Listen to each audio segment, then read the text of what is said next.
Friends, Tirumala శ్రీవారి భక్తుల కోసం టీటీడీ ఒక కీలక నిర్ణయం తీసుకుంది. శ్రీవాణి ట్రస్ట్ విఐపి బ్రేక్ దర్శనం టికెట్ల కేటాయింపులో సరికొత్త మార్పులు చేసింది. మరి ఆ లేటెస్ట్ రూల్స్ ఏంటో అస్సలు ఆలస్యం చేయకుండా ఫాస్ట్ గా చూసేద్దాం.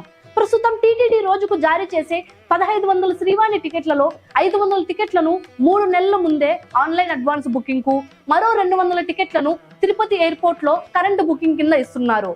అయితే మిగిలిన 800 రోజువారీ కరెంటు బుకింగ్ టికెట్ల నుంచి టీటీడీ ఒక సూపర్ అప్డేట్ తెచ్చింది. 2025 మే 1వ తేదీ లేదా ఆ తర్వాత ఇప్పటికే 10,000 రూపాయల విరాళం అందించి టికెట్ కోసం వెయిట్ చేస్తున్న అర్హులైన దాతల కోసం ప్రతిరోజు 300 టికెట్లను ప్రత్యేకంగా కేటాయించనున్నారు. ఈ స్పెషల్ కోటాను ప్రతిరోజు ఉదయం 9 గంటలకు ఆన్లైన్ లో రిలీజ్ చేస్తారు.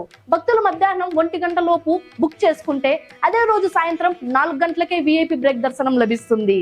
ఒకవేళ ఇందులో టికెట్లు మిగిలిపోతే వాటిని మళ్ళీ నార్మల్ కరెంటు బుకింగ్ కోటాలోనే కలిపేస్తారు.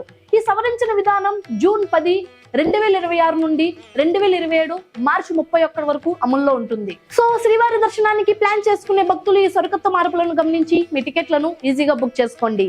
మరి ఈ ఇన్ఫర్మేషన్ మీకు నచ్చితే వెంటనే లైక్ చేసి మీ ఫ్రెండ్స్ అండ్ ఫ్యామిలీకి ఇప్పుడే షేర్ చేయండి. ఇలాంటి మరెన్నో ఇంట్రెస్టింగ్ అప్డేట్స్ కోసం ఇప్పుడే మన రన్ టీవీ తెలుగు ఛానల్ ని సబ్స్క్రైబ్ చేసుకోండి. నేనే మీ శాలిప్రియ. మళ్ళీ నెక్స్ట్ వీడియోలో కలుద్దాం.